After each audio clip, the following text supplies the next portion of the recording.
यहोवा के लिए एक नया गीत गाओ। हे सारी सृष्टि के लोगों, यहोवा के लिए गाओ, यहोवा के लिए गाओ, उसके नाम को धन्य कहो।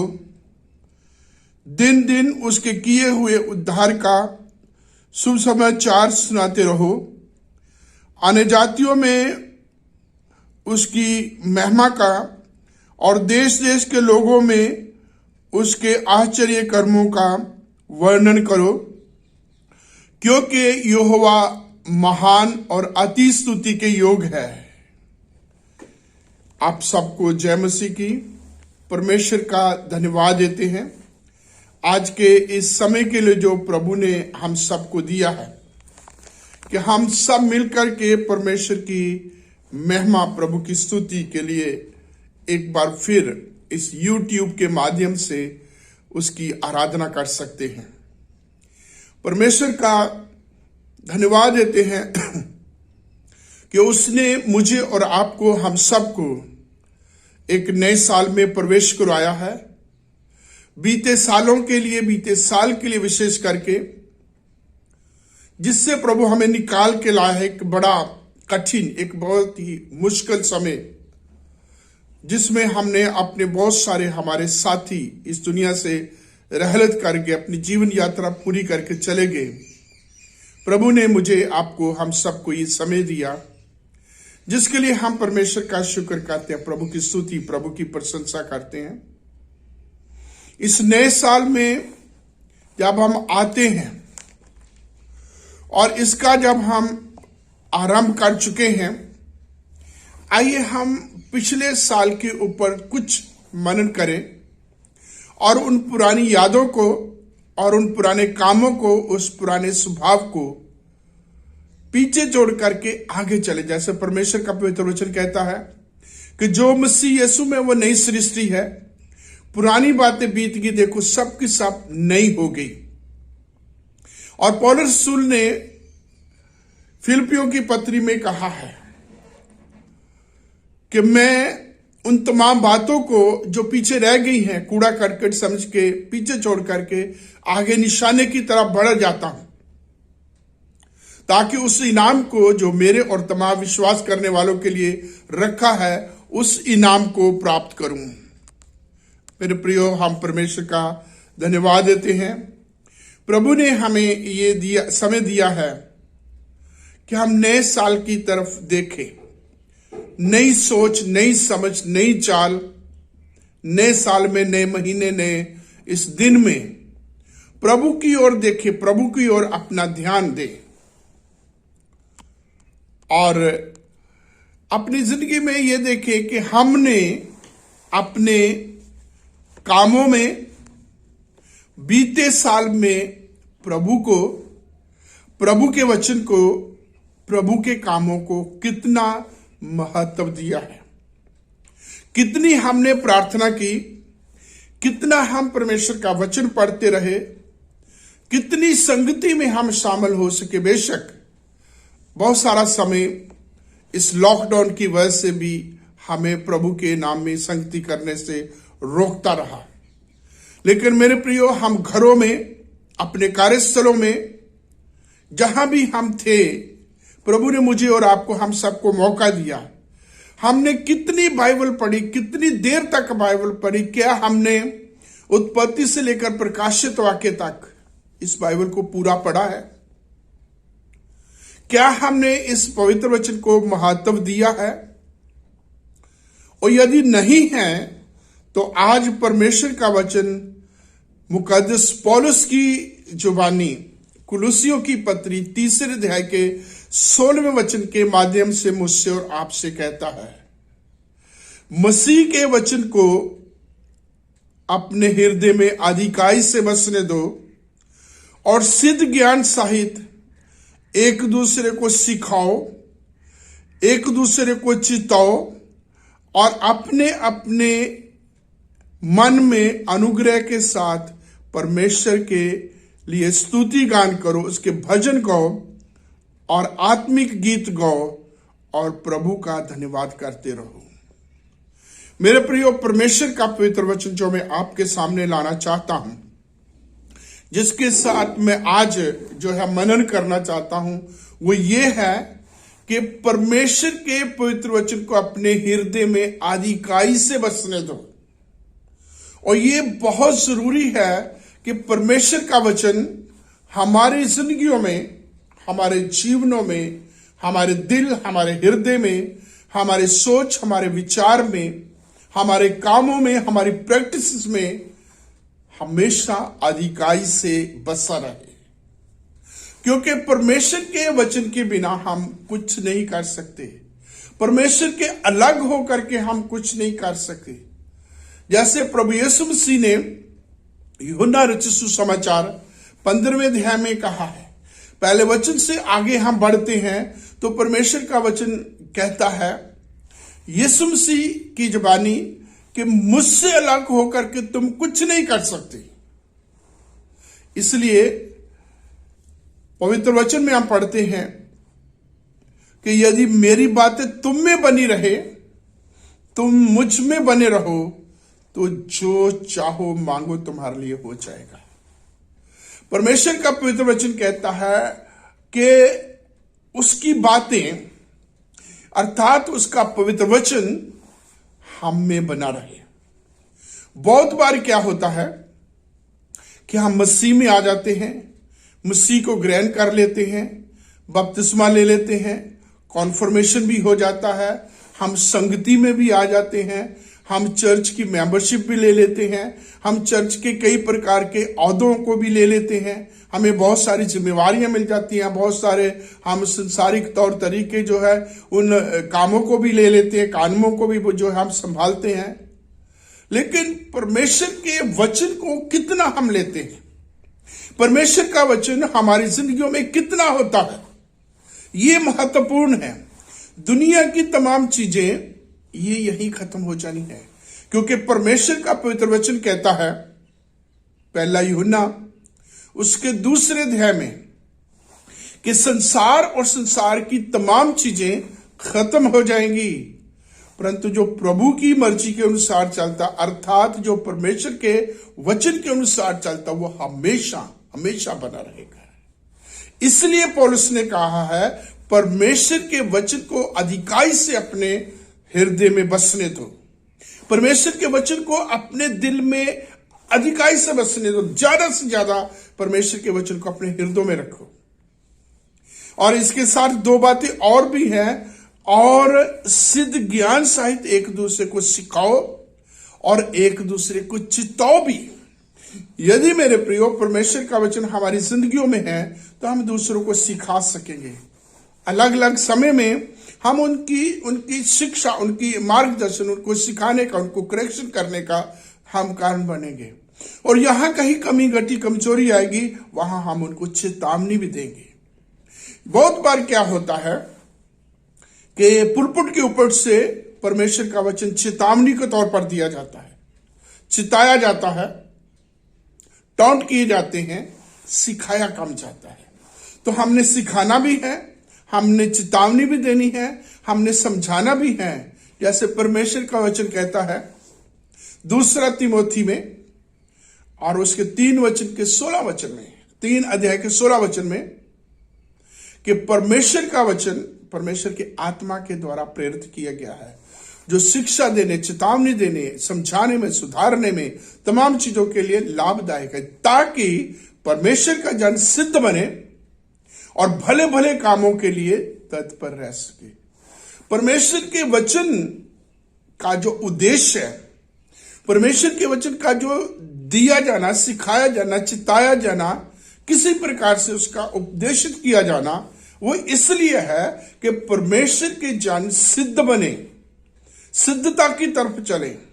परमेश्वर के जन हर प्रकार की कमियों, कमजोरियों से, तमाम अज्ञानता, मूर्खता, निकम्मेपन, हर प्रकार की उस दुर्बलता से जो हटाए जा करके प्रभु के कदमों तक पहुंचाए जा सके, प्रभु में बढ़ सके, सिद्ध बन सके, उनमें किसी प्रकार की कोई कमी घटी ना रहे, बल्कि वो बाहर वालों को समझदारी के साथ उत्तर देने के लायक बन सके।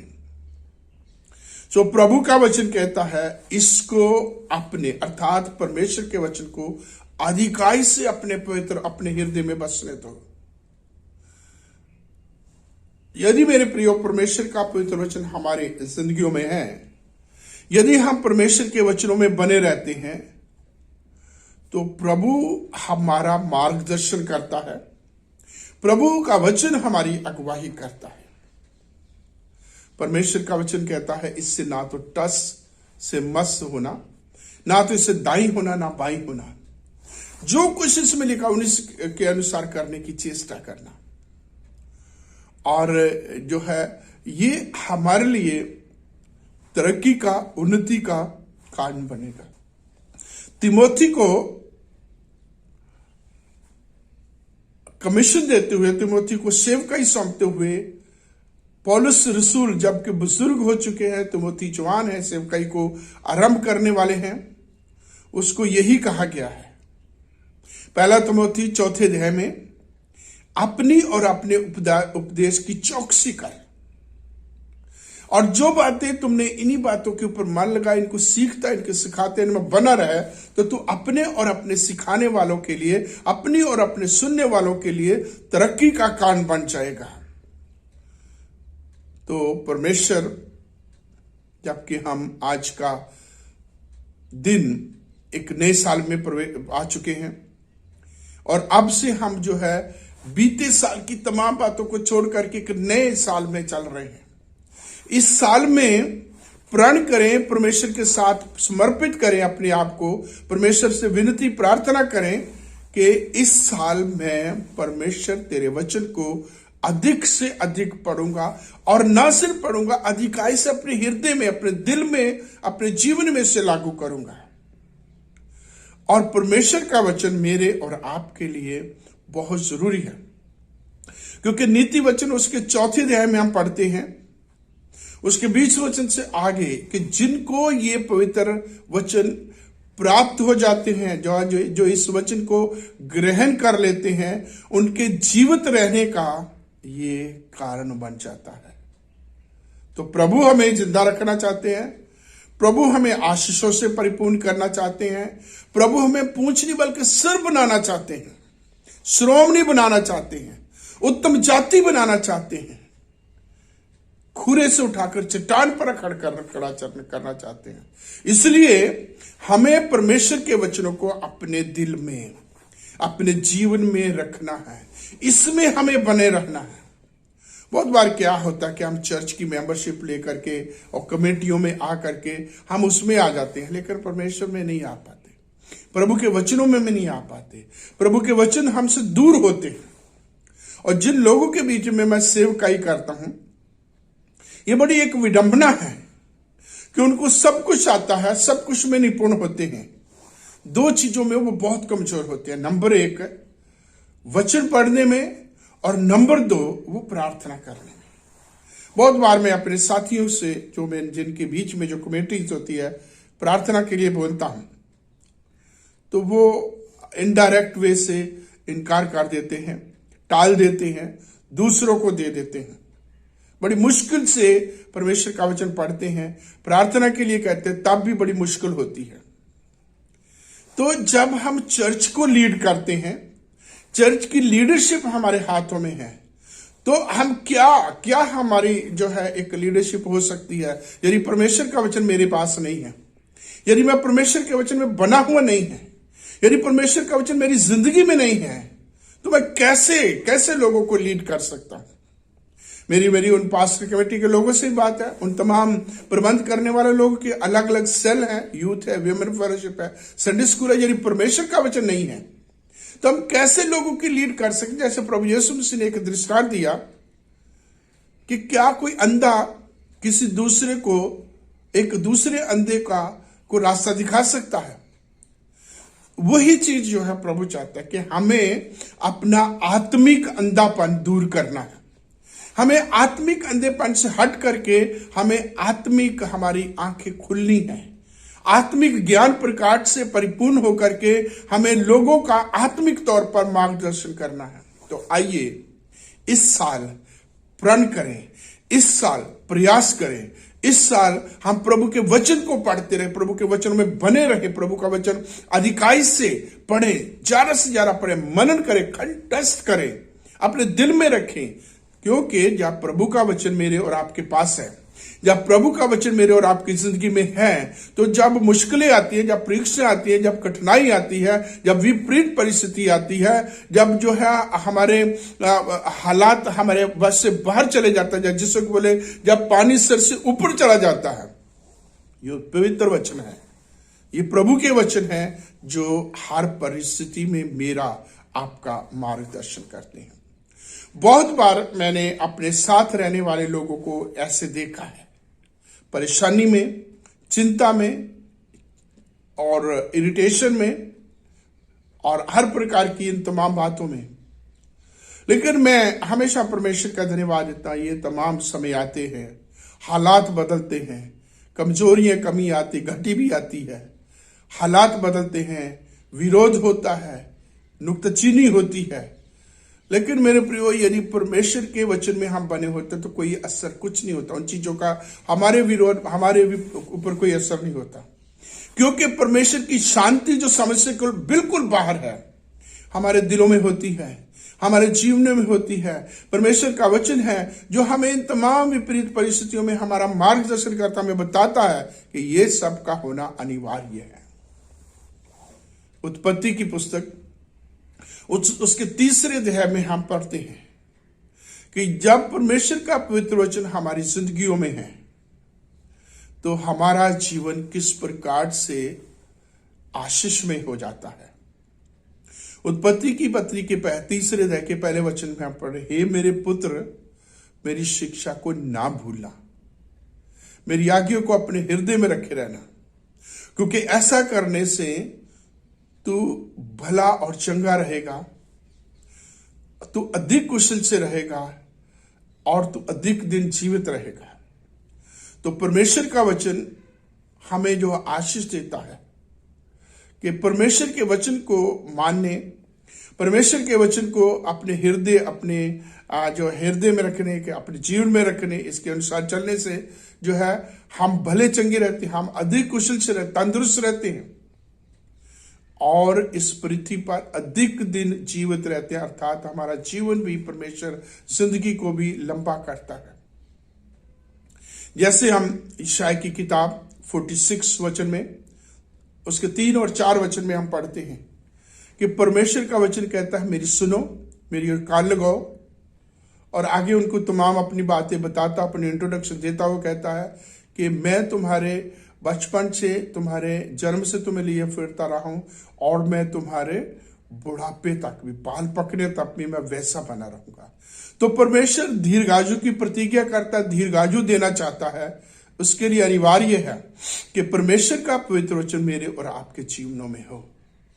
परमेश्वर के वचन यदि हमारे पास है तो हम हर तरीके से, हर हालात में, हर किसी को प्रभु के वचन में उनका मार्गदर्शन कर सके, उत्तम काउंसलिंग दे सकते हैं, एक अच्छे तरीके से उनको जो है हम उत्तर दे सकते हैं।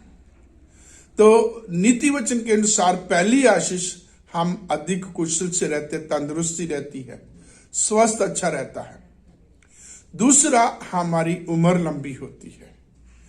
तीसरा, हम पढ़ते हैं कि प्रभु का वचन कहता है कि तू अधिक बुद्धिमान होगा, तू अधिक बुद्धिमान होगा, तू मनुष्य और परमेश्वर दोनों का अनुग्रह पाएगा, तो अति बुद्धिमान होगा।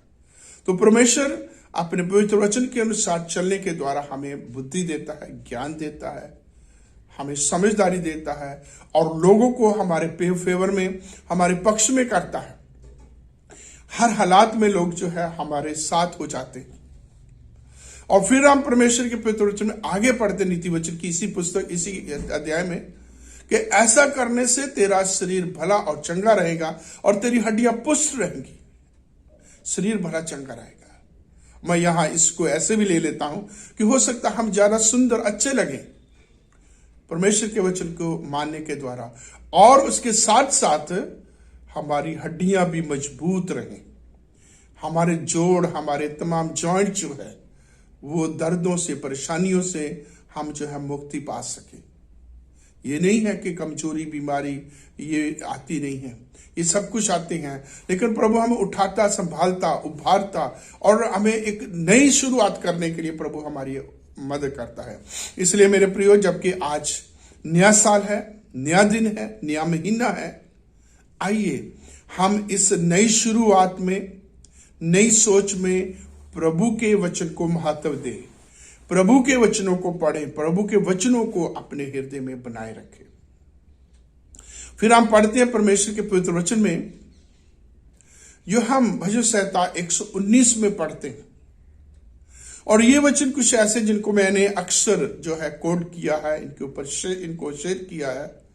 दाऊद कहते हैं, मैंने तेरे वचन को अपने हृदय में रखा है ताकि तेरे विरोध में पाप ना करूं। तो मेरे प्रियो, यदि परमेश्वर का वचन, जैसे पौलुस ने कहा, अधिकाई से इसे वचने दो, अपने हृदय में बसने दो, और यदि परमेश्वर का वचन हमारे हृदय में, हमारे जीवन में है, हम परमेश्वर के वचन में बने हुए हैं, तो मेरे प्रियो, हम पाप करने से बच जाते हैं, बुराई करने से बच जाते हैं। क्योंकि दाऊद कहते हैं, तेरा वचन मैंने अपने हृदय में रखा, अपने दिल में रखा है, ताकि तेरे विरोध में पाप ना करूं। और इसके साथ ही यदि हम पाप से बच जाते हैं, तो पाप शराब से भी बच जाते हैं, मौत से भी बच जाते हैं। क्योंकि रोमियो की पत्री उसके 6 अध्याय के 23 वचन में लिखा गया है, पाप की मजदूरी मृत्यु है, परंतु प्रभु यीशु मसीह में अनंत काल का जीवन है। तो परमेश्वर का धन्यवाद देते हैं जो हमें अनंत काल देना चाहता है। इसलिए अनंत काल की उस आशीष को पाने के लिए, अनंत काल से के उस राज्य में प्रभु के साथ रहने के लिए, उसके तमाम संतों भक्तों के साथ जीवन निर्वाह करने के लिए, हमें परमेश्वर के वचन को अधिकाई से अपने दिल, अपने हृदय में रखने की जरूरत है। इतना ही नहीं, दाऊद ने यह भी कहा जवानों के लिए कि जवान अपनी चाल को किस रीति से पवित्र रखे, शुद्ध रखे। और आगे दाऊद ही कहते हैं, तेरे वचन के अनुसार सावधान रहने से। परमेश्वर के वचन को के अनुसार चौकन्ने, सावधान रहने से जवान पवित्र जीवन व्यतीत कर सकते हैं, शुद्ध पवित्र रह सकते हैं, बुराई से बचे रह सकते हैं, शैतानी ताकतों से बचे रहते हैं, जवानी की अभिलाषों से बचे रह सकते हैं, अपने आप को प्रभु के लिए हमेशा तैयार करके रख सकते हैं। फिर दाऊद भजन संहिता 19 के इसी अध्याय में आगे जा पहुंचते हैं, 98, 99, 100 इन वर्सेस में कहते हैं, मैं अपने शत्रुओं से अधिक समझदार हूं, मैं अपने सिखाने वालों से ज्यादा समझ रखता हूं, मैं अपने बुजुर्गों से ज्यादा तजुर्बेकार हूं, क्योंकि मैंने तेरे वचन को थामे हुआ हूं, तेरे वचन को चेतावनियों को मैं पकड़े हुआ हूं, क्योंकि मैं तेरे वचन के उपदेशों के अनुसार चलता हूं। अर्थात ये कहो कि जो कुछ भी परमेश्वर के वचन में आता है, मैं उसको अपने अपने हृदय में, अपने जीवन में रखा हुआ हूं। इनको मैंने छोड़ा नहीं है, तेरे पाक कलाम को मैंने अपने दिल में रखा हुआ है। इसलिए मेरे शत्रुओं से भी मैं ज्यादा समझदार हूं। मेरे शत्रु भी मेरा कुछ बिगाड़ नहीं सकते। उनकी हर चाल, उनकी हर स्ट्रेटजी असफल हो जाती है, क्योंकि हे प्रभु, हे परमेश्वर, मैंने तेरे वचन को थामा हुआ है, मैंने तेरे वचन को अपने हृदय में रखा हुआ है। मैं अपने सिखाने वालों से भी ज्यादा, अपने टीचर्स से भी ज्यादा समझदार हूं, ज्ञानवान हूं, क्योंकि मैं तेरे वचनों के ज्ञान को मैंने पा लिया है। और फिर मैं अपने बड़ों बुजुर्गों से, पुरनियों से भी ज्यादा मैं समझदार हूं, क्योंकि तेरे वचन के उपदेश मेरे पास हैं। तो परमेश्वर का धन्यवाद देते हैं। परमेश्वर का वचन ऐसे नहीं प्रभु के ने कहा, प्रभु के वचन में लिखा गया कि इसको अपने हृदय में रखें। इसकी वजह है, और वजह क्या है कि प्रभु हमें समझदार, हमें बुद्धिमान, हमें ज्ञानवान, हमें पूछने बल्कि सर बनाना चाहता है, हमें अपने शत्रुओं से समझदार बनाना चाहता है, हमें अपने बुजुर्गों से भी ज्यादा और जो है कामयाब बनाना चाहता है, तजुर्बेकार बनाना चाहता है, अपने टीचर सिखाने वालों से भी ज्यादा ज्ञानवान बनाना चाहता है। इसलिए वो चाहता है कि परमेश्वर के वचन को हम अपने हृदय में अधिकाई से बसने दें। जब यहोशू को कमीशन दी जा रही थी, मूसा की मृत्यु के बाद परमेश्वर ने यहोशू से बात की और उसको भी यही एक जो है गुरु मंत्र दिया गया कि यदि कामयाबी प्राप्त करनी है, यदि तमाम जगह कायम रहना है और इस कौम को उस प्रतिज्ञा की हुए देश में लेके जाना है, उस परमेश्वर के वादा किए मुल्क के कनान में लेके जाना है, और यदि तूने अपना जीवन प्रभावशाली बनाना है तो तेरे परमेश्वर के ये पवित्र वचन तेरे हृदय में, तेरे जहन से, तेरे मन से, तेरी सोच, तेरी समझ से, तेरे जीवन से कभी ना उतरने पाए। और यहां तक परमेश्वर का वचन कहता है कि ये जो व्यवस्था की पुस्तक है, दिन और रात इसी में ध्यान दिए रहना, क्योंकि ऐसा करने से तेरे सब काम सफल होंगे और तू प्रभावशाली होगा। इस वचन के द्वारा परमेश्वर तुझे हर प्रकार की घबराहट से, कच्चेपन से, हर प्रकार के डर, हर प्रकार के खौफ से, तमाम जो है उन बड़ी बड़ी सामर्थ्य जातियों से प्रभु तेरी रक्षा करेगा, तुझे संभाले रखेगा। तो परमेश्वर का धन्यवाद देते हैं। प्रभु ने यह भी कहा कि जिंदगी भर तेरे सामने कोई ठहर नहीं सकेगा, जबकि हम देखते हैं जिंदगी आराम होती है, बहुत सारी मुश्किलात हैं, बहुत सारे समय हैं, बहुत सारे हालात हैं, बहुत सारे लोग हैं, कई प्रकार की परिस्थितियां हैं जिनका सामना करना पड़ता है, जिनकी कठिनाई हमारे सामने होती है, जो हमारे लिए बहुत बड़े बड़े पहाड़ लगते हैं, जिनको जो है हम अपनी सामर्थ्य के द्वारा हम कुछ नहीं कर सकते। लेकिन यदि परमेश्वर का वचन है हमारे हृदय में, यदि परमेश्वर के वचन के ऊपर हमने मनन किया है, रात दिन ध्यान दिया है, तो मेरे प्रिय परमेश्वर का वचन कहता है कुछ भी हो जाए कोई ठहर नहीं सकेगा। तेरे जीवन भर तुझे जो है हमेशा किसी भी परिस्थिति, किसी भी व्यक्ति विशेष से तुझे झुकना नहीं पड़ेगा, वो तेरे सामने झुक जाएगा। कोई तेरे सामने ठहर नहीं, आएंगे रुकावटें, आएंगी लोग आएंगे, परेशानी आएंगी, परिस्थितियां आएंगी, लेकिन प्रभु उनको टाल देगा, उनको हटा देगा, तेरे सामने से हट जाएगी और तू कामयाबी के कदम एक के एक बाद आगे बढ़ाता जाएगा। प्रभु यीशु मसीह के जीवन को भी देखें, जो हमारा मुक्ति की चट्टान है। मत्ती और लूका में हम देखते हैं प्रभु यीशु मसीह की परीक्षा होती है, और जब प्रभु यीशु मसीह 40 दिन 40 रात निराहार रहते हैं, शैतान आकर के परखता है। शैतान जो है प्रभु यीशु मसीह को, परमेश्वर का पवित्र वचन कहता, पहला ही व्यवस्था को कोड करता है कि यदि तू परमेश्वर का पुत्र है तो कह दे कि ये पत्थर रोटी बन जाए। 91 भजन कोड करता है, अपने आप को नीचे गिरा दे को कि तेरे लिए लिखा है, लिखा रहता है। परमेश्वर का वचन कहता है कि स्वर्गदूत तुझे हाथों हाथ उठा लेंगे और अपने आप को मेरे सामने झुका दे, सब कुछ मिल जाएगा। हर जगह पर प्रभु यीशु मसीह ने पवित्र वचन को महत्व दिया, वचन के द्वारा जवाब दिया, और अंत में शैतान को डांटा और शैतान को प्रभु यीशु मसीह के सामने से हटना पड़ गया, हट के चला गया, हारना पड़ गया। तो मेरे प्रियो, प्रभु हमें भी वही विजयी जीवन देना चाहता है, जयवंत जीवन देना चाहता है, बल्कि जयवंत से बढ़ करके प्रभु हमें बनाना चाहता है। इसलिए हम उसके वचनों को अपने हृदय में, अपने मन में, अपने जीवन में अधिकाई से बसने दें, ताकि हमारे जीवन में प्रभु को महिमा, प्रभु को जलाल मिले पाए। प्रभु हम सब पर अपना अनुग्रह बनाए रहे। एक बार फिर आप सबको नए साल की बहुत बहुत बहुत बहुत मुबारक हो। प्रभु इस साल में आपको, आपके परिवार को, आपके प्रियजनों को बहुत बहुत ही आशीष दे और आपको स्वस्थ और सुरक्षित रखे। जो बीते साल में कमी रही है, आने वाले इस साल में प्रभु उसको पूरा करे और आप प्रभु में और उसके अनुग्रह में बढ़ते जाएं और अपनी जिंदगी से उसके नाम की को जो है ऊंचे पे उठा सके, उसकी गवाही दे सके। Thank you.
आइए दुआ करें।